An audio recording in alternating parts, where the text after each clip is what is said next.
You are listening to the Hiking Radio Network, where we talk the walk with shows by hikers about hikers for everybody.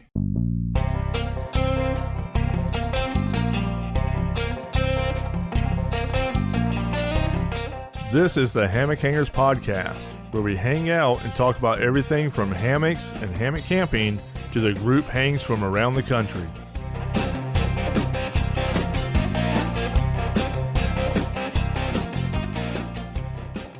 All right, everybody. Welcome back to the Hammock Hangers Podcast. I am your host, Paul Collins, or Skunkape.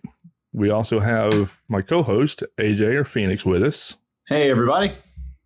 And this week, our guest is Chris Duffy, which a lot of y'all probably know him. He is a fellow podcaster with the HYOH Podcast. Hey, everybody. What's up, Chris? We're going to have a chat for a little while with Chris, find out what he's been up to, and just catch back up with him. And then he has some good news to tell us. So how you been doing, Chris? I've been busy. Yep. As you guys all know, I haven't done the podcast in a while. Right. Had a few things going on in my world starting last September. My wife wasn't feeling well, and then from September until just recently, in that time, she had brain surgery, she had bowel surgery, abdominal surgery. Wow. Nearly lost her a couple times, so people can forgive me for not worrying about the podcast for a little bit. And You've just had as my higher wife, totem pole priorities, it sounds yeah, like. Exactly. and just when she was coming out of the woods, the company I work for is a global company of about 10,000 people. I work in IT, and we got ransomware attacked, and I've been working like 70, 80 hours a week. So Wow. I've been busy. That's what I've been up to. Right. Life happened in a very major way. Yeah, Yes, it was just testing me. So, first off, how's your wife doing now? Is she doing better? Or? She's doing great now. She Awesome. We had a appointment for a brain surgery. All good. Just checkups now. Her abdomen is healing. She does continue to have cancer, so we're gonna have to keep fighting that battle. Sure. Cancer sucks, but it looks like we're gonna get to a plateau where we can have some calm, I guess, for a while. So Gotcha. that's why I reached out to you guys. I'm like, I'm ready to talk about hammocks. Excellent. We're so glad to have you back on. I know that I've thoroughly missed your podcast. I always thoroughly enjoy what you've done over there with the HYOH Podcast. And for our listeners, if you haven't checked out what Chris has done, and his podcast is the HYOH Podcast, please check him out. He's doing some great stuff. He has some great interviews. Go listen to some backlogs and show him some love, because we really appreciate all the voices that we can get from the hammock community. And, Exactly. and thank you for all that you've done for the hammock community, Chris. And thank you for all the things that you have in your future. Hint, hint, wink, wink, spoiler alert, later on in the episode here. Appreciate it. So with that being said, I know most people probably do know about the HYOH Podcast. I know we do have a lot of new listeners, that are coming on here and everything else. So for anybody that may not know about the podcast, just tell a little bit about, a little backstory about it, as far as, how long the HYOH has been going on, when you took it over, and all that good stuff. Sure. The HYOH Podcast was started by two cool cats up in New York, Jonathan and Mark. They did it for about 2 years, and they did kind of what they wanted to do with it. They got to talk to a bunch of folks. They went to, I think they recorded one from HangCon, in fact. Yep. And then Jonathan put out and said, we're going to close shop. Does anybody want to pick up the gauntlet? And I said, sure, I'll figure it out. So I took it over. I think they did about 50 episodes. Okay. And, I stumbled at the beginning. I had a buddy who was going to do it with me. He was going to be my comic relief. And then he found that he didn't really want to do it. So I've been doing it kind of solo. I forget what number. I've been doing it for a couple years now too. Yeah. And what I try to do with the podcast is the person that gave me my tutelage was actually Shug, because I was stumbling around trying to find what I wanted to do. And he's like, you just need to be who you are. So whatever that is, make it your own. So what it's become is kind of a chat around the fire. If you think about it, there's me, there's a person I'm talking to, and then the listener is the third person poking the fire with a stick, listening to us chat. That's really the feel and the buzz that I'm going for. Is you're just sitting there listening. So I don't really direct the podcast too much. I let it wander. And so when the listener checks out the podcast, keep that in your mind. Imagine being just sitting listening to a couple of people talk, or however many I have on the podcast, and it will make sense. Yeah, I remember when you had me on your podcast, I remember you going over all that and, telling me the same thing, that it was, just like we're sitting around a campfire. And that is the feel that I got whenever you and I were chatting. Well, one of the tricks that I did, and you guys have done podcasts, and we can get into the podcast tricks, is I'll start recording just as soon as a person gets on, because some people clam up when they suddenly they're bantering, and you press record and then they don't say a word. So what I have found as a trick is I'll record right from the beginning, and then you're going to know at some point they forgot that you're recording them, and it becomes natural. And then even if you notice, after about 20 minutes in the podcast, they've stopped umming and eyeing, because I've lulled them into just chatting. When we're around the campfire, you just talk how you talk. And then it just kind of flows. And then you kind of feel when, it's kind of winding down. And I've had podcasts, I've had that feeling after 25 minutes. I've had others, it took 2.5 hours. I mean, it just clicked for 2.5 hours, just went. And then I had to go, I got to break this up and post it as multiple sessions. People aren't going to sit here and listen to 2.5 hours. But I try to pull out just what is whatever wants to come out. Okay.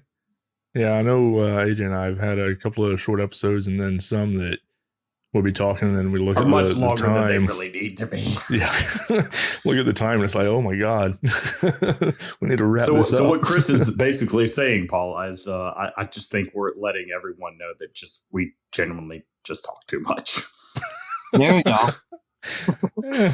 Everybody seems to love it, though. That's what I like about it. Because I look at the stats of every week, and it seems like the same people are coming back, and each week might get a few more, coming in. As long as people, share about the different podcasts and everything else, it helps spread the word and brings more people in, which is awesome. Yeah, what's been interesting for me is,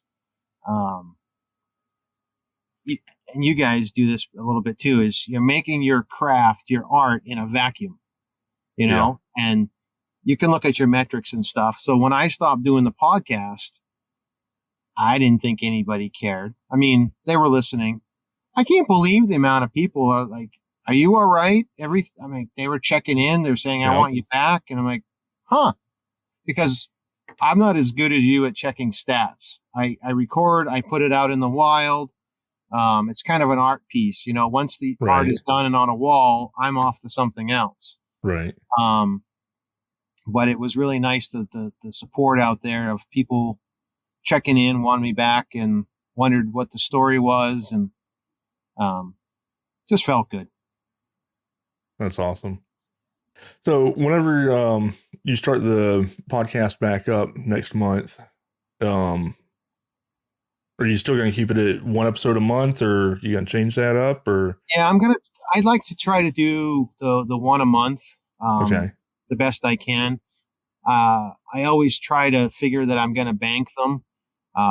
Getting guests has been probably the most difficult. It's kind of like any contractor or something. Doing the work is easy. Getting the jobs is hard. Yes. So finding the guests. So I may change it up a little bit I'll create content every month, whether it will be a guest. Now, ultimately, I want guests. I love talking. I love bantering because everybody has a perspective. You've got the ultralight weenies that, they'll cut the half of their toothbrush off when they go hiking. And then you've got the car campers who they could care less about weight. It doesn't really matter. They can touch the car from their hammock. I like everything in between. I talked to a motorcycle traveler. I mean, I just everything.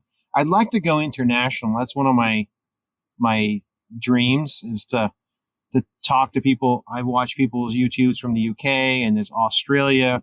There's another motorcyclist. I think he's in Vietnam, just to get different takes around the world. To me, it's maybe I should rename the podcast. It's not all about the hammock. The hammock is kind of a catalyst for experiences, Right. You can be a motorcyclist, a car camper, you go to hangs, you can go do a through hike. I just think it's a vehicle.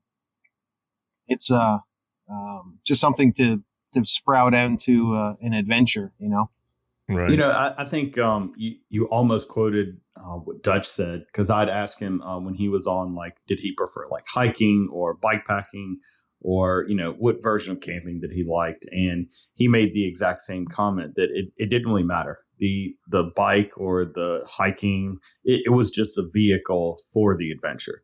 Right. And I completely agree. I think hammocks have been that catalyst for me of doing the type of camping that I do, or the various types of camping that I've done.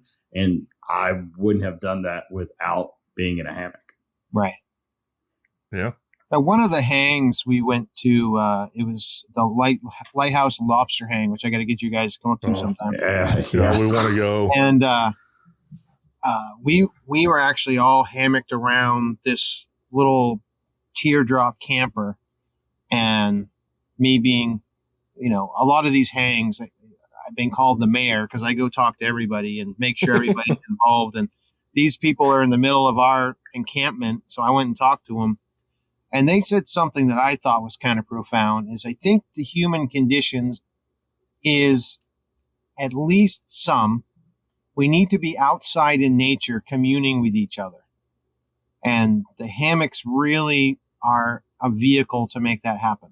Yep. I know that when I get stressed or whatever, I can go outside.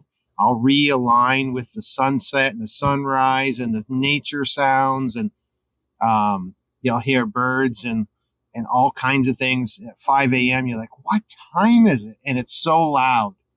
But I think we're not meant to be inside in a light-controlled atmosphere all the time. I agree. I completely agree. Yep. I've been actually thinking about that the past couple of days, of how much time I'm actually inside versus outside.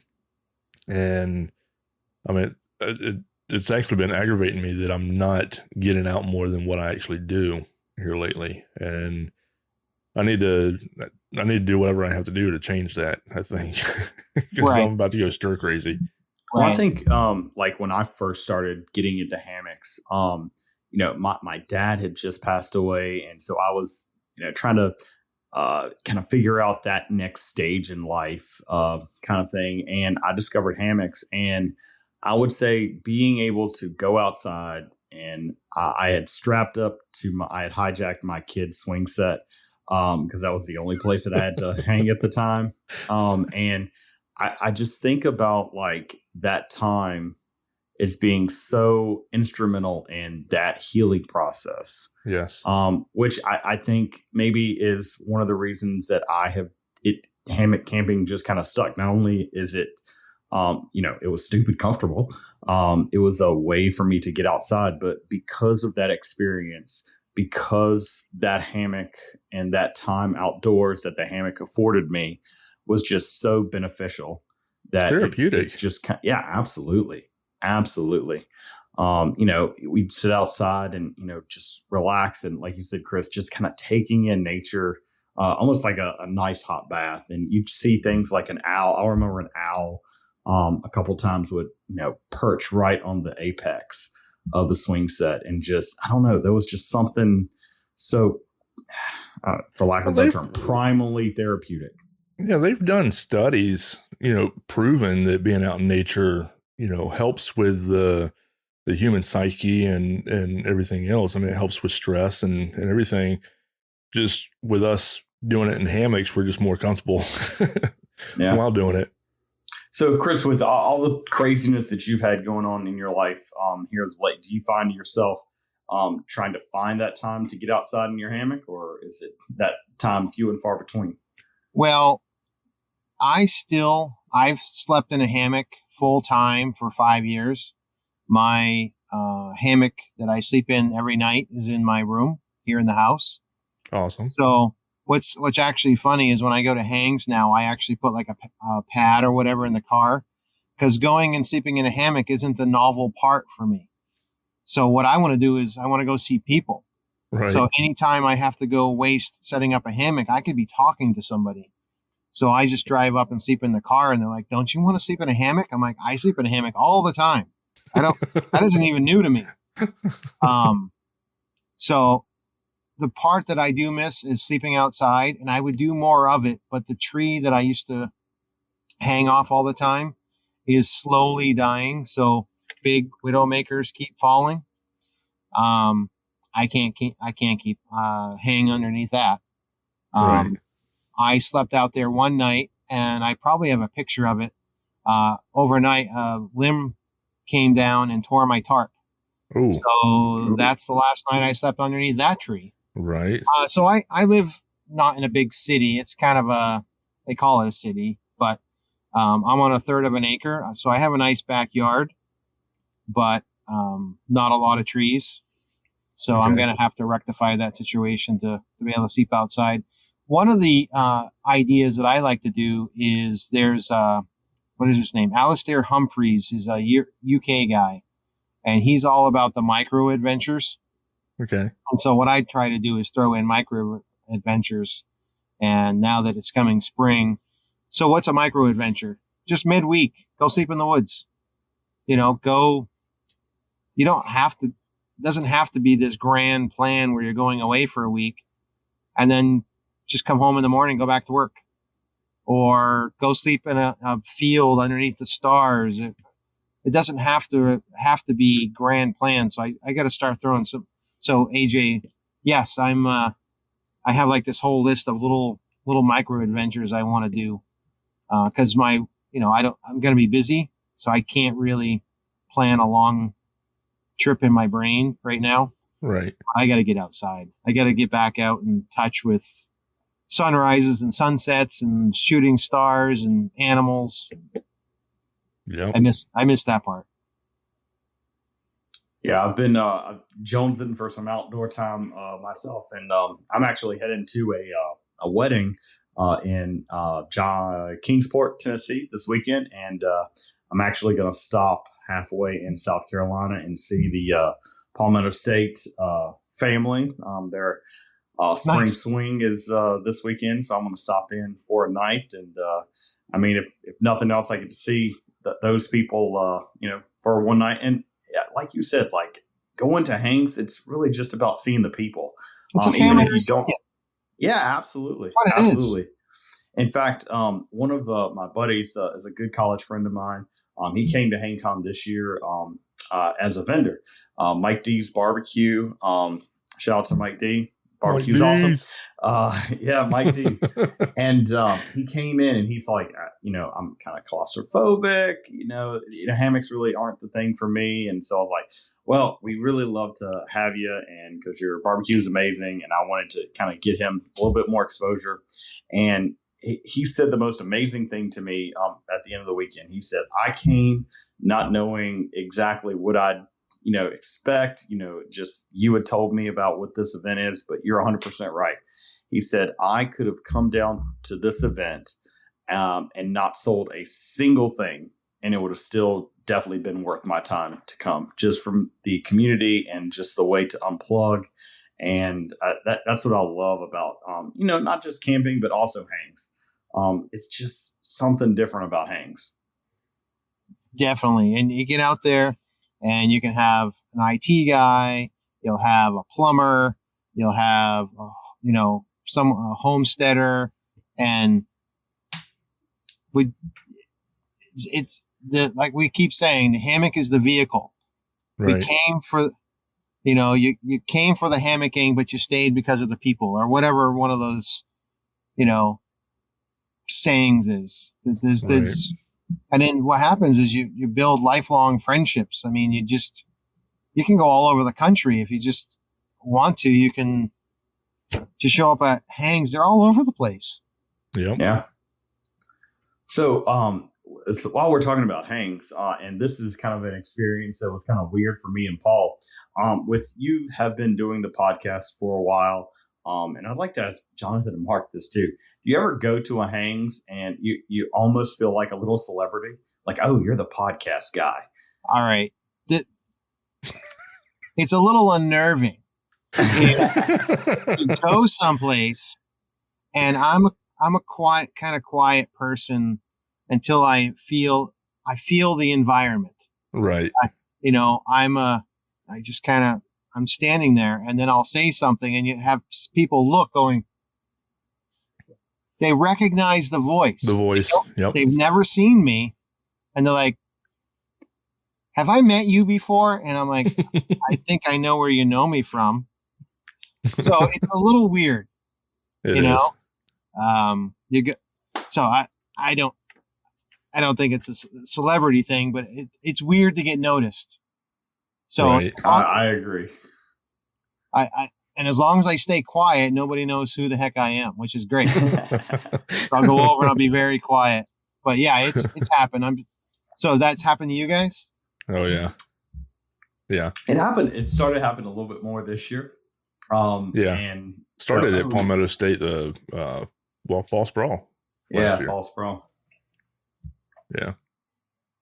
Yeah. It was kind of weird. But I've had that a little bit of that too, because my daughter is an adaptive alpine skier. She's blind, and I guide her from the front. Yeah. And she's just becoming known enough in that environment that we'll go and someone will say, "Hi, Abby. Hi, Chris." And your brain racks. You're like, should I know that? Because you think you should know these people. Did I meet them someplace? And you don't want to be rude, but you're stumbling through and they know you and you don't know them. Right. So I get it both on the hammocks side and the alpine ski side. I've gotten a little bit more comfortable with it, but it is still a little weird. Now, you've been doing a lot of that here lately too, haven't you? The skiing with your daughter, right? Yeah, we've been doing it for years. This year was her first year in college, so I guided her in her first year college. So when we ski with her college, we're skiing against able-bodied normal skiers. Okay. But next week, in fact, we're flying to British Columbia for adaptive nationals, and we'll see how we do. But she's on track to go to the Paralympics in 2026, which will be in Italy.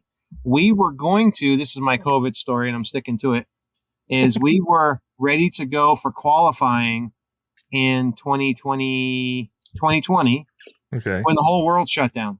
Yeah. So we missed the China Paralympics because the world shut down and we didn't make qualifying. Wow. So we were a little bummed, but we train a ton. Okay. So now, your daughter she's legally blind. Yes. And she skis, and you are the guide. Yes. Right? So how exactly, explain how that all works. I mean, are you in front, you in back, or, I mean, how? She's not completely blind. Okay. She has a condition where the optic nerve withered. And if you know anything about audio visual, the power to run your equipment is high energy. The signal is low energy. So 5 volts or whatever. Her eye doesn't get enough power to operate.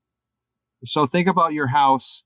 if you had the power out when you had a generator, you probably won't run everything. You're going to run the core of your house. Yeah. Our eye runs what it can with the power that it gets. Okay. Your central vision is cell for cell, the most energy robbing cell in your body. So her system has shut that off. And it just runs the peripheral vision cells, which take a little less energy. Okay. So she can see contrast in motion and color. So when I go ski in front of her, she can see my motion, just like you could out of this corner of your eye. You can see a bird or a baseball or whatever. You can see color. And so what she does is she follows me, and we have walkie-talkies or headsets. Okay. And we have a language, and I code talk. So I become her vision. Okay. I announce things in weird words so that she, skiing behind me, she sees me move. She hears the words. And the more we do it, it just becomes I'm her vision. Okay. And it just computes. So like if you have to make like a slight turn or something like that, Yes. y'all have different keywords that y'all use so she knows which way to go, when, and everything. So, for instance, when I'm doing a turn, I'll hop, H-U-P, hop, is where I'm initiating my turn. Now, if I'm doing it, if we're in sync, and it doesn't happen very often, but it's magical when it does. When I say the word, it's so ingrained in her head, and she's the right spacing behind. By the time her brain hears the word and comprehends, it's where she's supposed to do it. Okay. Does that make sense? Yeah. And Yeah. what we're training is to become one skier in two parts. Gotcha. So it's pretty neat, and we've organically grown together. She lost her vision when she was like 6, and when she was 9, just on a whim, we went skiing, and she took to it, and a couple years free skiing, and then she decided she wanted to try racing, and as it was, here we are. And how old is she now? She's 19. Okay. And she going into this, I'm burying the lead, as they say. We're going into this national finals. She is the national champion. She's a defending national champion. Oh, wow. In alpine blind skiing. That is awesome. So she's pretty darn good then. Yeah, she is. I've had to learn how to ski, like for real, because that's awesome. I have to ski. She follows my pattern. She follows my words. And if I mess up, she messes up. So one of the things, just as an aside, the more, just like with hammocking or anything, the more you know, the more you realize you don't know. You fix something and you realize, oh, this other thing is broken that I hadn't noticed because this other. So this weekend, I realized that she can see enough of my movement. So I have to scrub because I can ski faster than her. So I have to scrub speed. Okay. The way I couldn't understand why she wasn't picking up speed. And what I realized is her brain is so used to following me and doing what I do that when I scrub speed, she scrubs speed. She didn't even realize she was doing it. Huh. Does that make sense? Yeah. So I would kick my skis to take an edge off and she just naturally, she didn't even realize she was doing it. So then I'm like, well, how am I going to fix this? I can't telegraph to her that I'm kicking off speed. So these are the kind of things we learn. And the better she gets, we're getting like a whole, I've got like a whole different adaptive ski family too, you know? Right. There's actually, oddly enough, there's not a lot of overlap between my alpine family and my hammock family, which I got to fix. So does your daughter do any of the camping and stuff with you?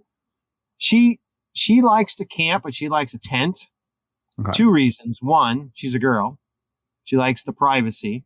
And that's one of the big things I've found out in hammocking is women tend to not like hammocking because it lacks privacy, which we could fix. The other thing is she likes since she's blind, she likes space.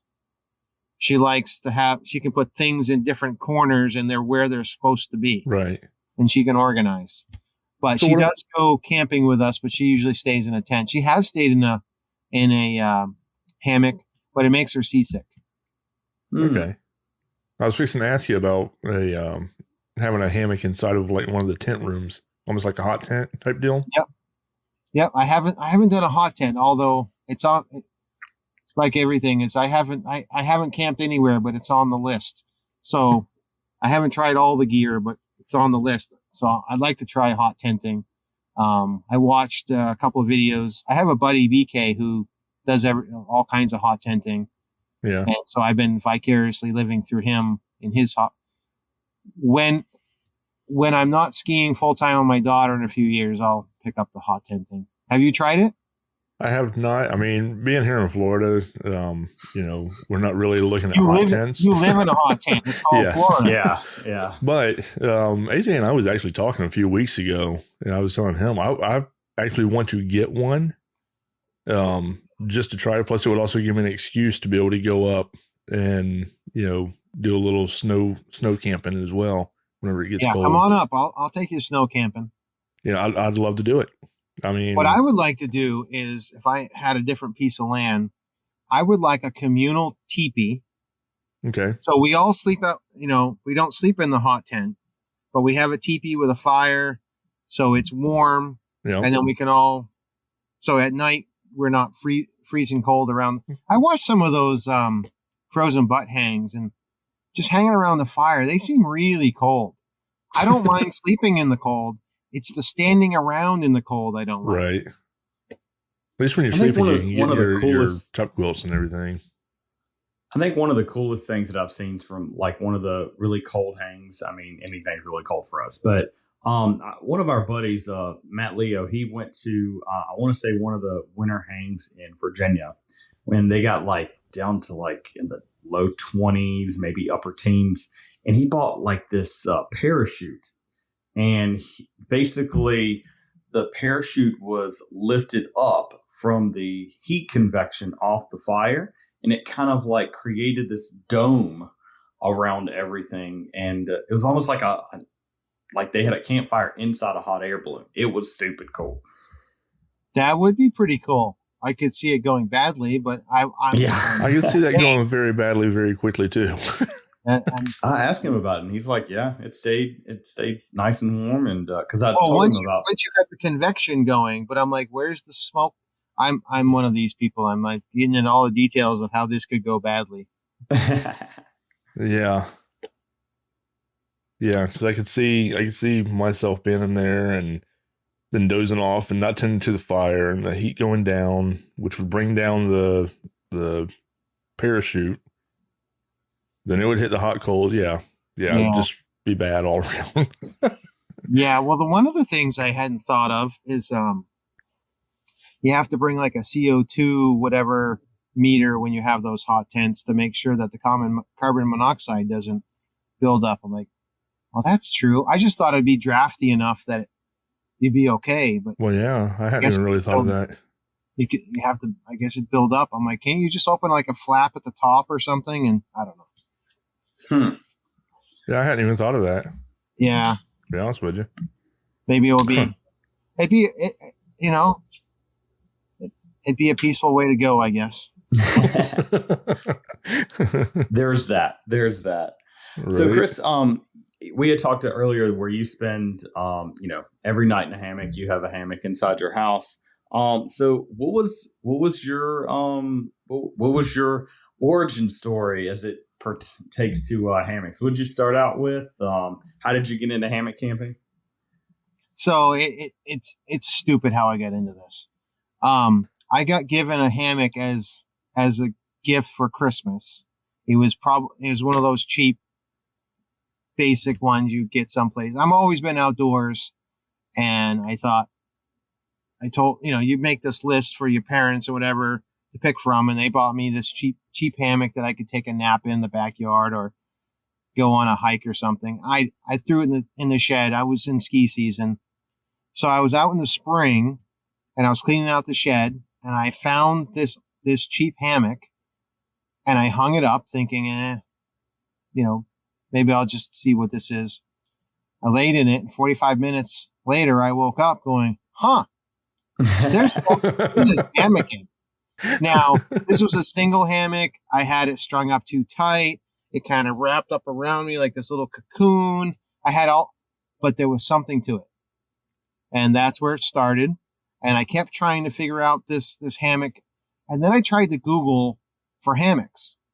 And if you ever do Googles for the top 10 hammocks, now that you know what you're talking about, the 10 hammocks they list are always crap. I mean, there might be one in the list.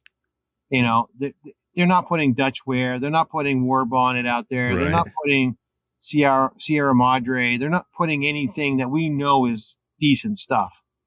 They've got just weird things.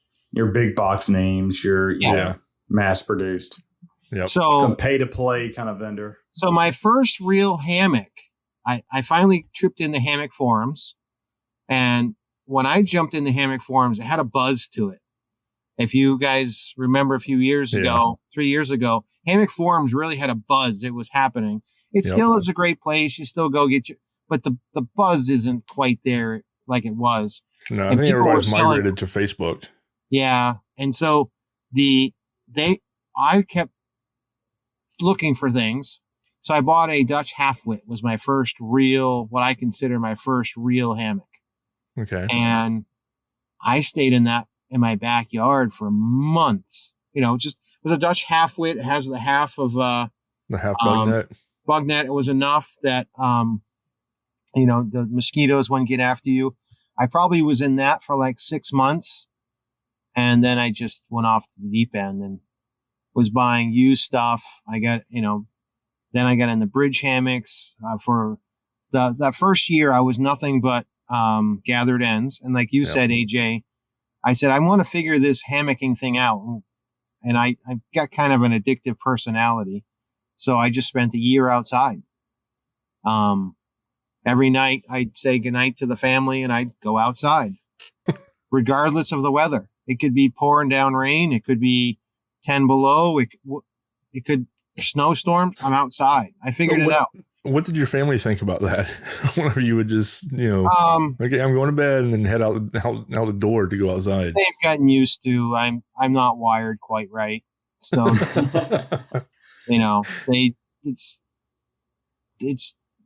it's just something I did. I do all kinds of. I've always done strange things. For instance, when my wife was had her operations just last year in the spring here, in the winter, I slept in the car in the parking garage. Why? Why not? So I bought myself a Jackery. I had a fan, had a little dehumidifier. I'm always trying something. Right. That's just who I am. So that's the origin story, AJ. And then since then, I've basically lived full time in a hammock. I've tried dozens of gathered ends. I taught myself how to make gathered ends. Then I got into bridge hammocks, and I've which do you use now? I'm in a Bill Townsend hammock, bridge hammock. Okay. I think he calls it the luxury hammock. It's a little wider on the head end than it is on the tail, the foot end. He recesses the bars so you get the full effect of the width of the spreader bars. Okay. So, and he was real nice to me. When I first got the hammock, when I got the first one from him, he said, "What do you think?" And not realizing Bill is an artist and he creates hammocks. And so I insulted him by telling him all the things I thought he could do differently. Not realizing I didn't offend him, but I was being a little insensitive. And so I thought he just didn't listen to me, which is fine. I mean, I talk all the time. That's why I do a podcast. But when my wife got sick, a box showed up in the mail, and I didn't order anything because I hadn't had time. And it was from Bill. He remembered everything I mentioned and made me a hammock with every specification that I had mentioned Really? years prior. So I have like a pretty special hammock right now. Wow. That's awesome. Bill really is a great guy. A couple times that I've, I have one of Bill's big eye bridges, and I've talked with him a number of times. I really like to have Bill on the podcast. He really is a great guy, and he takes his craft very seriously. Yes, he's an artist. He's really, really particular. Good luck getting on the podcast. I can a close friend, and he goes, I love you, Chris, but I don't even like calling my mom. So he goes, I'll love to talk to you, but I don't think that's my thing. So never pushed it. Right. I'll snag him. Someday we'll get a caravan up and we'll just record him behind his back and say, we recorded you. Do you mind if we use it? And he loves craft beer. So maybe a case of craft beer and a good fire. There you go. So, but for bridge hammocks, I've tried War Bonnet. I've got one of the original Bear Mountain jacks are better. Okay. A lot of people call it the coffin. It's really comfortable though. I agree. It needs a pad. That's the trick. You have to put a pad in it. If you put a pad in it, it's still a bathtub. I'm not gonna lie to you, but it lays real flat. What's nice about it is you lay out in front of under the stars. There's a screen netting above you, but it's taut, so it almost disappears. It's a great hammock to watch shooting stars in. Yeah. So obviously I've tried the, War Bonnet, Ridge Runner. Actually this last summer you probably didn't even know, Eno makes a bridge hammock. So I tried one of those, and oddly enough, it's pretty nice too. Yeah. So, and I've built some of my own. I was designing one for quite a while and then lost interest. Maybe I'll pick it back up sometime. I had a couple of prototypes floating out in the environment. I think a few people have tried them. They're like, "Oh, you made that purple bridge." Yeah, that was mine. Wasn't perfect, but I taught myself how to sew, and it was functional. It wasn't pretty. Yeah, So, I've made a couple. I've made one bridge, and I've got a few other in the works that I'm kind of playing with some ideas myself. And like my first one, it was not pretty. It was functional, but it was not pretty. right. So what do you enjoy about a bridge that maybe that you wouldn't get from a gathered in? Because I just recently made that conversion to a bridge hammock, And I'm in the works of converting if I can ever get mine. Yeah. What I like about a bridge is you don't need instructions to know how to lay in it. I can have someone lay in it and it just makes sense. It's a floating cot. You can use it. So your underquilt can be much smaller and clipped and it won't move. It's perfect. You don't have to worry about what angle. Mm-hmm. It just seems like it's a more complicated thing to make, but it's less complicated to learn. I think, and I'm not belittling anybody that makes gathered ends. I've heard their recipes can be quite complicated about how they're putting it all together. But when you get someone in a gathered end, you have to say, well, you got to lay on a little angle, and there's a learning curve. Your feet's got to be a little bit higher than your head, and so I put my dad in when I go camping, I give him my War Bonnet Ridge Runner, and I had to put up some shock cords so it doesn't sway because he gets seasick. Right. But I didn't have to teach him how to use it. He just lays in and goes to sleep. Just like he's laying in his bed. It's like a bed.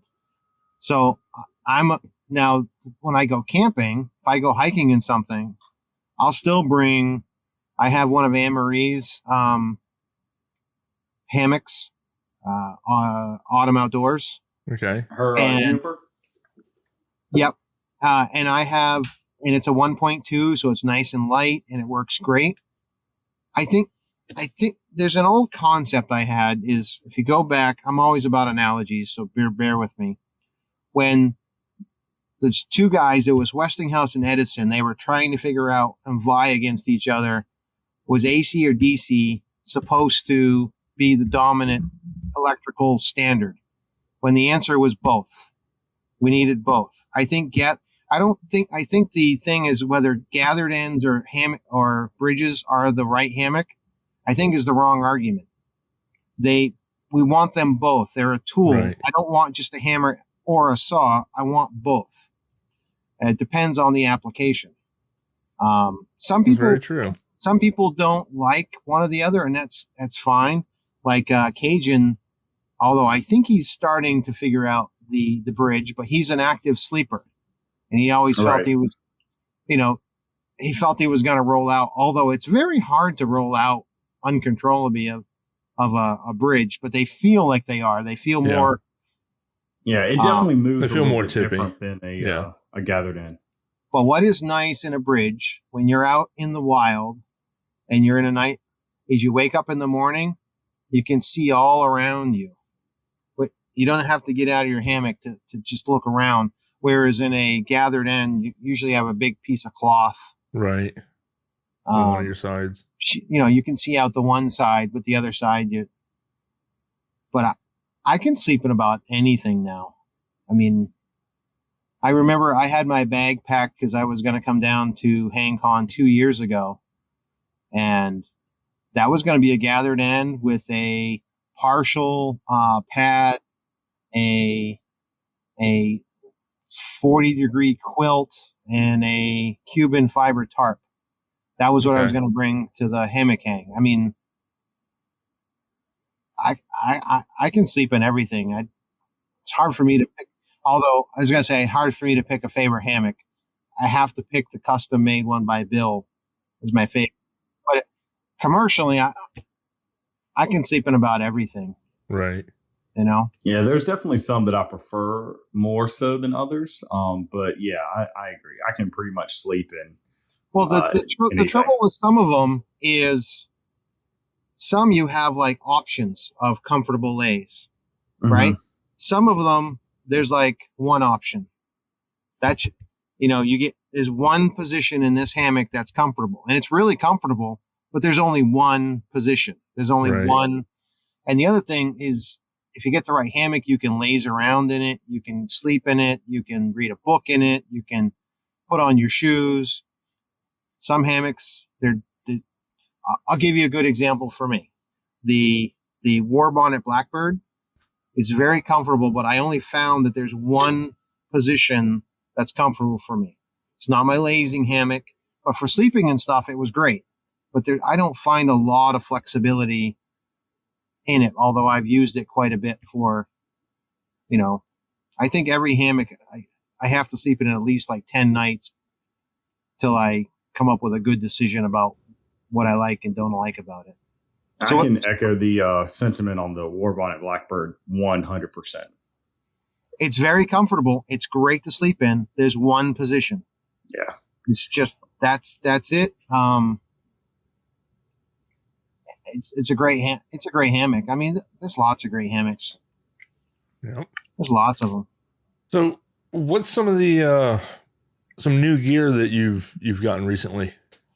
Oh, the gear questions. So I have a whole bin of gear, and you probably could name any company, although there's still a few companies I haven't tried. But coming in this spring, I got into first the gear is I got in on the Yobo Hive Kickstarter. Okay. Were you one of the first 20? Did you get the so super I early? feel really stupid, and I'm going to talk about how, and I'm still pissed at myself to this day. So I was online on time, and I went in and I typed Yobo, and it didn't come up. It just showed the old one. Yep. And by the time I realized you have to, in the search field, type Yobo Hive here okay. or the Hive. Or Hive, yep. I was 38th. Oh, I was wow. so pissed. Well, the way my brain works is I was so pissed. I'm like, I'm not going to get it. I'm done. And then, once I had my 5 minutes of venting, I got in there and I went. The first 20 were gone in, I think, seconds. Just under 2 minutes. I mean, I went in at I clicked right through, and I was still 17. I was 17 out of 20 or 18 out of 20, something ridiculous. So I barely got it. I'm friends with Calvin. Yep. And I was just stewing because, I wanted to save the $50 and everything. And I was so pissed at myself because I was there on time. I just searched. I didn't know it. So Calvin says, if you want it, get in there. I'll give you the $50 back or whatever. And first I'm like, what really was my issue was I was so tired from work and stress from my wife. Right. It just was that it was the stress of I was tired dumb. Right. You know what I mean? And I searched for the wrong thing. It was because I was tired. And then I told Calvin, it's not about the $50. It's about what's happened in my life is what with my work was, work. My job is what I do, not who I am. Right. And my job was becoming who I am. And that was my stress point. And as soon as I realized that, I changed my mindset that I can go get a new job. I choose to keep this job. Yep. And ever since it's been better. But we were talking about gear. So I reached out to Hummingbird Hammocks and talked to them, and they're sending me some gear. I talked to Eno. They're sending me some gear that I can try. And then I told you guys, and hopefully I won't be poo-pooed, I bought a Durston tent, which was built by an engineer. It's supposed to be the singular most popular tent. And the reason I want the flexibility that I had some friends go out to Joshua Tree. Okay. And so I'll have both options. I'll have the Hive hammock stand and I'll have a tent. As much as I love the hammock stand, if I go hiking it in Joshua Tree, I'm not going to carry a 12-pound hammock stand in the backwoods, although Calvin seems to get away with it.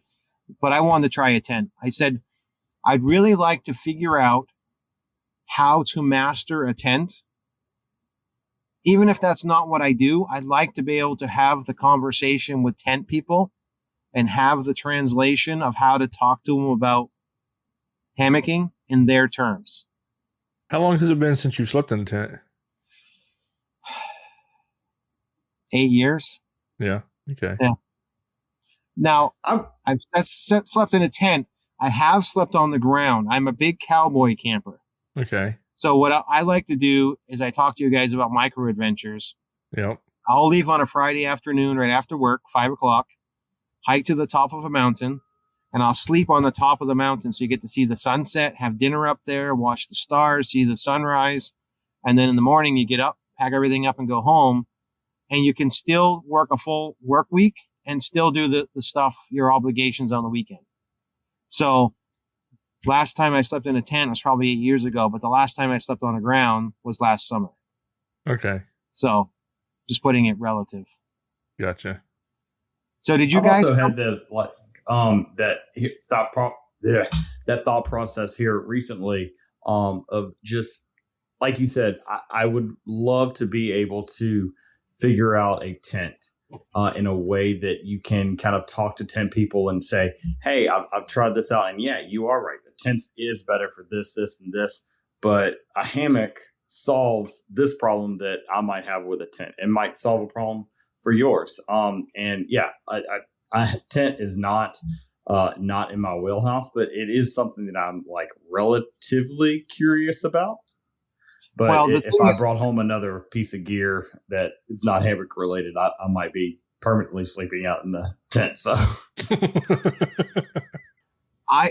what I figured with the Durston, because I did a lot of research, is it's like, let's say, pick a food, any kind of thing. some sort of cake or whatever. You want to go have the best version of that thing. Right. And if you don't like that, you're not going to like anything underneath it. So I bought, what I found is the best tent that it has venting. It's perfect. Everything about it is, and if I can't make that work and I can't enjoy it, I'm not going to find any tent works for me. Yeah, I've heard a lot of people that use them. I know several that use them as well, and I mean they do speak highly of them. So I don't know if I could actually go back to a tent though. I mean it's been, oh God, what, 2008 since I slept in a tent. Yeah. And I mean, I don't know if I could, because I mean, I know how it is around here at the house. If I drop something and it rolls up under the bed and I got to get down on the floor to get it out from up under the bed, I mean, it takes me forever to get back up. So I can't even imagine, waking up in the morning and trying to, crawl out and get vertical, in the middle of the woods. Yeah. The crawling around was always in the tent world was something I didn't like, but I would like the option in my quiver to know how to tent so I can go places like if I would love to understand it and have a pack. So if someone said, let's go to Scotland, you're not going to bring a hammock to Scotland. You're going to bring a tent because or let's go camp in Joshua Tree. There's lots of places you can't hammock. So I would just like to have that but to your point, if I'm in a place where I can hammock or tent, right. Why would I get into a tent? Right. It makes no sense. So one of the things I've always said about hammocking versus tenting, I have slept in mid to 9 o'clock in the morning in a hammock. I've never slept in a tent. In a tent, you get up in the morning.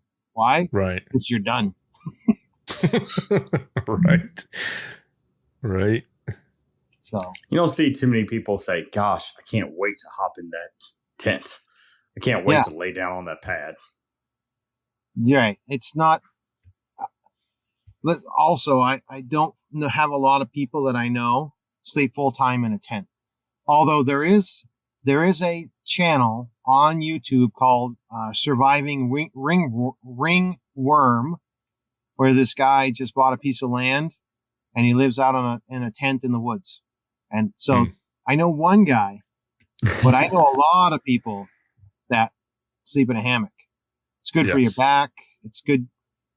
It's just good recovery, Yeah, me and Cal have talked about that several times because I know he has back issues, and him and Kristen both have, mentioned how there's times that Cal will wake up in the morning and he'll go straight from his bed out to his hammock just to lay in his hammock for, 30, 45 minutes, maybe an hour, just to, get his back, to where it's not all tensed up and everything. Yeah, he's got some back issues. Yep. And, I'm the same way with mine from working construction, as long as I have.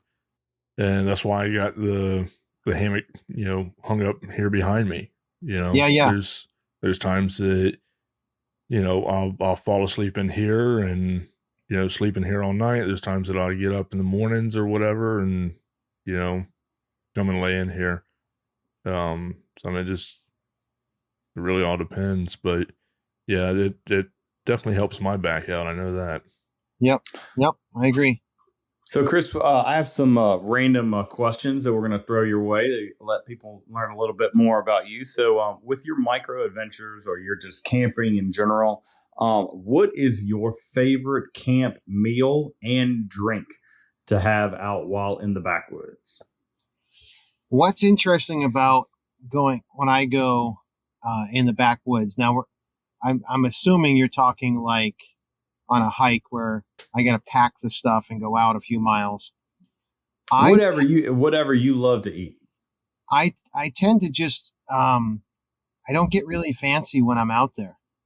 I don't drink coffee, which is gonna which it seems like a ritual for most people.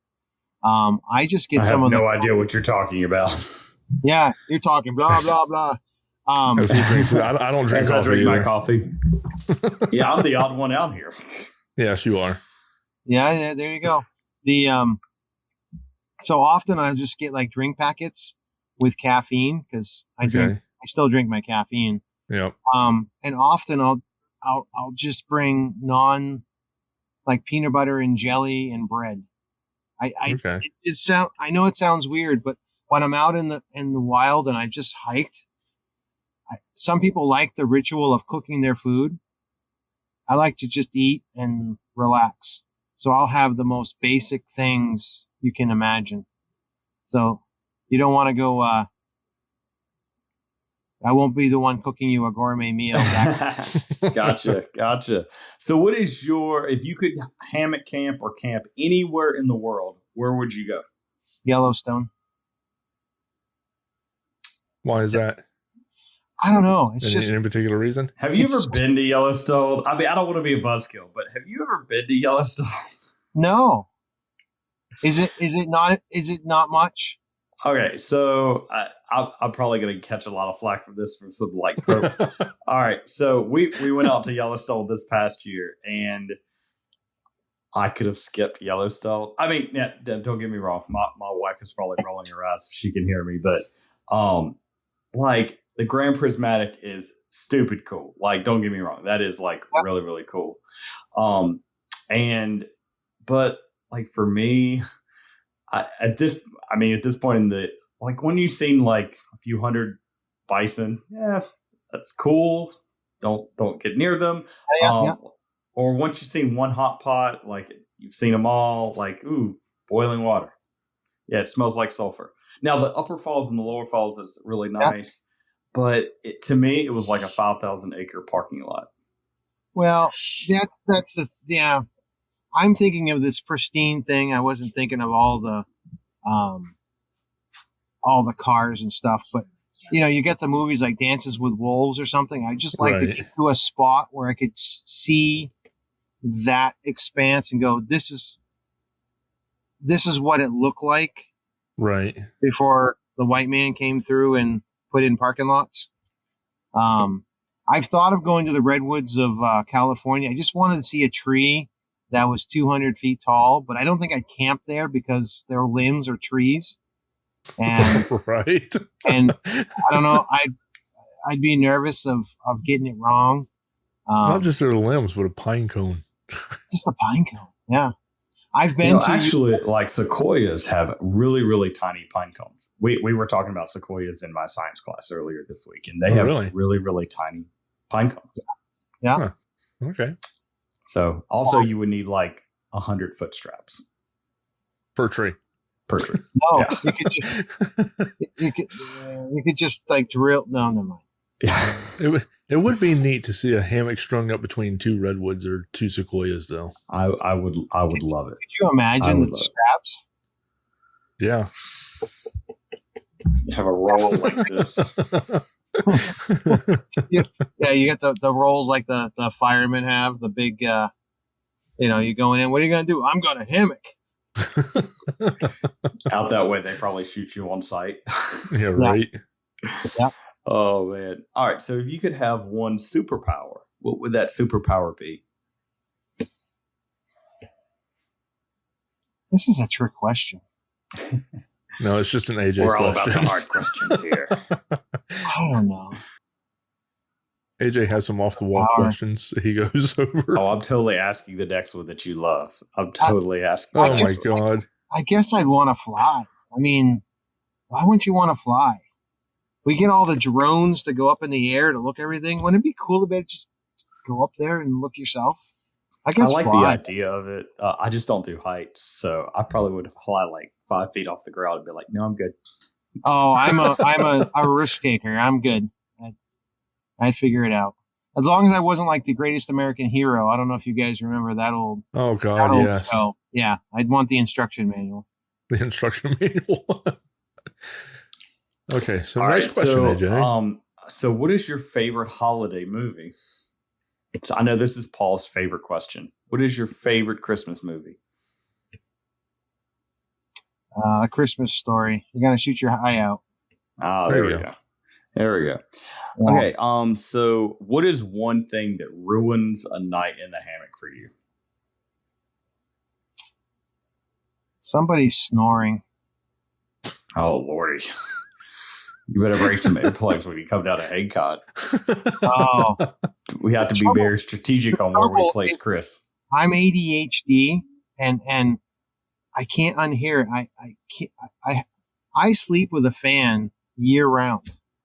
Me too. So earplugs noted. So let's see. What is one thing that you are deeply grateful for right now? My wife's alive. Absolutely. Absolutely. Let's see. What is the purchase that you've made camping related? Doesn't necessarily have to be a hammock, but what is the purchase that you've made camping related that has had the biggest impact on your camping adventures?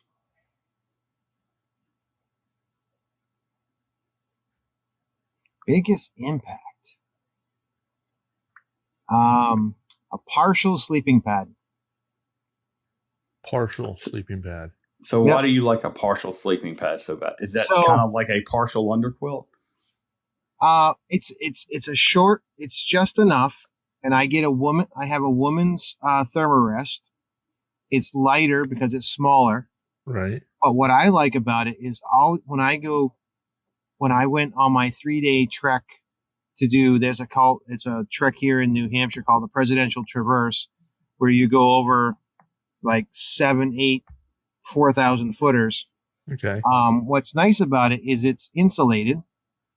It gives you just enough. You can put it in a hammock, but it also gives you the flexibility to sleep on the ground should you have to. And it's impervious to being wet. It can be soaked and it's still going to give you insulation. So it's a peace of mind piece. So when I go camping sometimes, I'll bring a synthetic top quilt, that partial pad, and I know I can be soaked and it's about survival. So when we went out, it was really wet. So did I carry more weight than other people? Yes, but their gear got wet and I slept fine. So a partial women's thermarest partial air pad. Okay. It's the most versatile piece of gear I got. Awesome. That has not been what I would have thought. So with doing the podcast, what has been your favorite part about doing the HYOH podcast? I've enjoyed talking to people. And it's almost like a little get in free to like an exclusive club. It's a thing I can go to people. I can have an excuse to go talk to people, and I gain entry to talk to them. I mean, I've talked to the guys at Eno. I mean, they're just regular guys, but I have a reason to talk to them, and they are interested to talk to me. And I've enjoyed talking to people, and it's like this little secret and it's a way that I've been able to give back in my own way to the community that's given me so much. To give voice to people who are quiet and don't necessarily get the exposure. It's just a way I can give back. So I thought the podcast was great.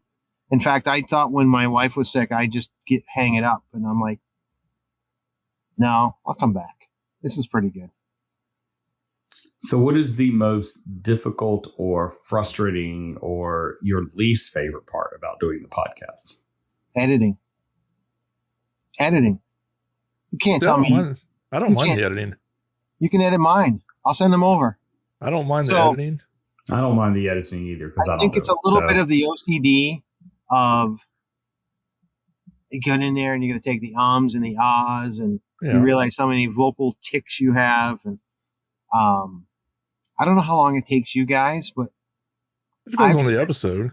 I mean, I've spent like, the episode would be an hour and I'd spend 3 hours editing the blooming thing. You really? know, What editing software do you use? I'm just using Audacity. Okay. Although I got to check this out. There's supposed to be a system that will do text to speech. And so you go and you find all the ums, just like you can do a find and replace in a Word document. I've seen those. I've seen those. And mind blown. If that would work, my mind would be blown. Yeah, it does to a degree. I have looked into them and, tried like a sample type thing of it. And it does somewhat work, but there's times that you can tell that it's not right and it almost sounds butchered. Yep. Okay. Because I know, I use Adobe Audition for mine. Okay. Yep. And Adobe has a thing coming out. It's in just a test mode right now, but it's a system that you just take and you upload your stuff to it and it cleans everything up. Of course, it don't take out the ums and the ahs and stuff like that, but it adjusts all the audio, takes out background noise and all that stuff. Mm-hmm. And just playing around with it sometimes works fine, but then there's other times where certain stuff will start to sound like a robot. Yeah. Yeah. But now what do you use to record your episodes with? So I'm just silly stupid. I use Google, like you make an audio call. Okay. When you audio call me, like when I had you on the podcast, is I press the number 4 and it will say this call is being recorded. And when it's all done, it emails me an MP3. Okay, so you don't have separate tracks of each guest? Nope. Okay. That's why it takes you a little bit longer. Because if like whenever we record, like right now, I'm going to have 3 different tracks. I'm going to have my track, I'm going to have AJ's track, and I'm going to have your track. And so it's a lot easier to edit when you have separate tracks. Yeah. Because, I know there's a lot of times where, like, if, say, you and I were talking and AJ's just sitting there and then something happens on AJ's end, his phone making noise or, his kid like decides to empty out the cupboard and send pots and pans everywhere. I don't know what you're talking about. I can easily take that out because it's on his track and not all of them. So, I mean, it just gets a little tricky sometimes when it does get tricky, but when there's a noise over, somebody talking, but with, I know with Audition, it's still pretty easy to take out certain frequencies out of. Yeah. In some podcasts, stuff, I've cut out an entire little section. Right. Well, speaking of the podcast, what can we? You are starting your podcast right back up, and like we were talking about at the beginning of the episode, we're really excited about that. Like I was telling Paul, he needs someone else to come on because I refuse to listen into the episodes that I'm a part of, just because I listen to my voice all day anyway. So what are some things that we can expect to see from the HYOH podcast? Coming up either next month or into the future? Well, I think what I'd like to do next month is I'm going to say my little spiel and I'm going to promote your podcast, because what I like is when I listen to a bunch of podcasts, much more professional than us, is they cross-pollinate. I want you guys to share my crowd, and we're talking the same crowd here. Right. One of the things I think I'm going to do a little bit is a little review of gear section, because I'm realizing I have a unique perspective, and I'm going to show my age. Remember when you used to go in the Blockbuster and in one section, this was Mike's picks and this was Judy's picks? Well, I'm a person. So once you understand my way of thinking, my reviews will make sense. You know what I'm saying? And even if you don't completely agree with me, you'll be able to base off what I say about them. So I'd like to do some reviews. I'm not going to be a MacGyver by any means. But I just like to get back to, I think what people liked a lot was the chats around a fire. I'd like to find some obscure people. I'd like to find international people. And I'm looking for people that are adventurers that have a story to tell. That, just interesting. One of the things I'm over here watching Skunkape. I'm sorry. I've got this mosquito buzzing around me.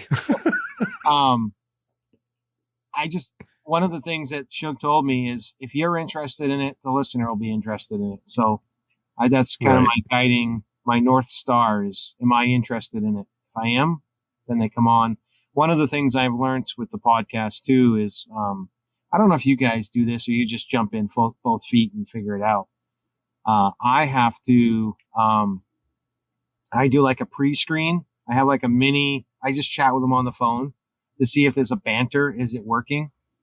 Right. Some people don't work on a podcast, and if you get in there and you realize like 5 minutes in that, this is going to be a long 25 minutes to figure out how to get through this.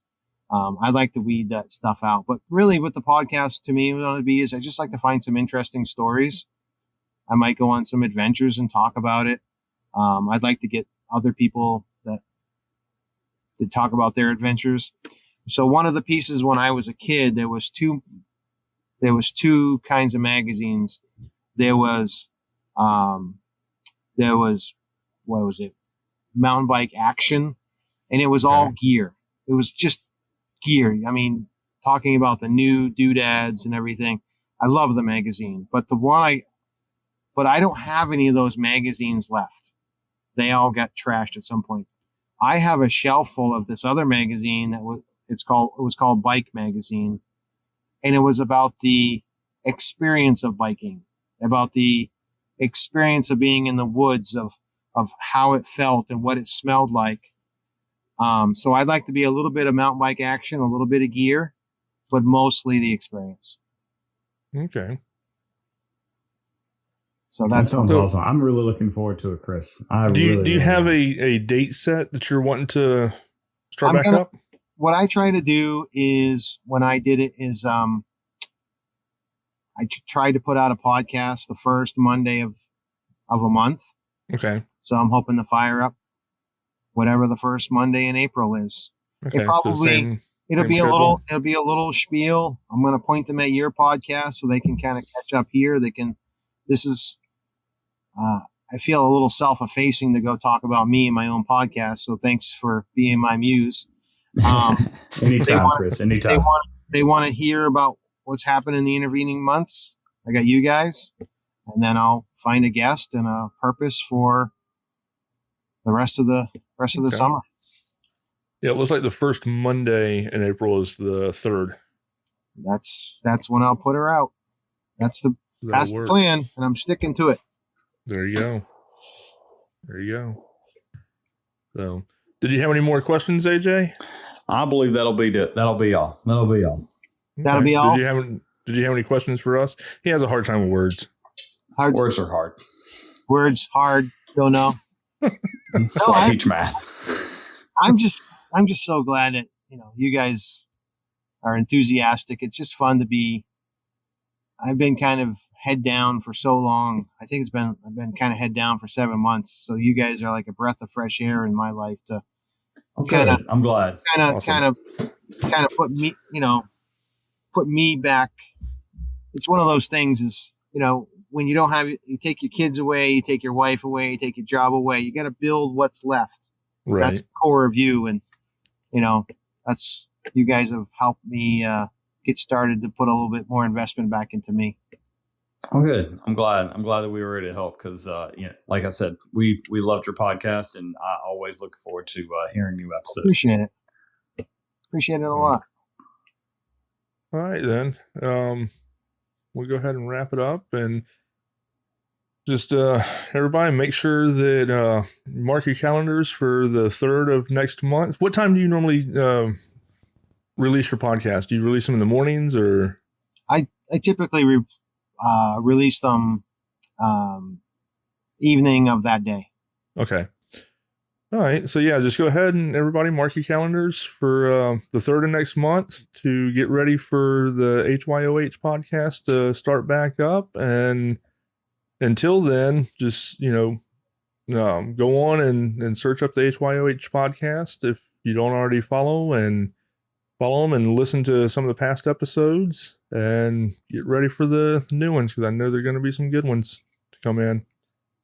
And until next week, happy hanging, everyone.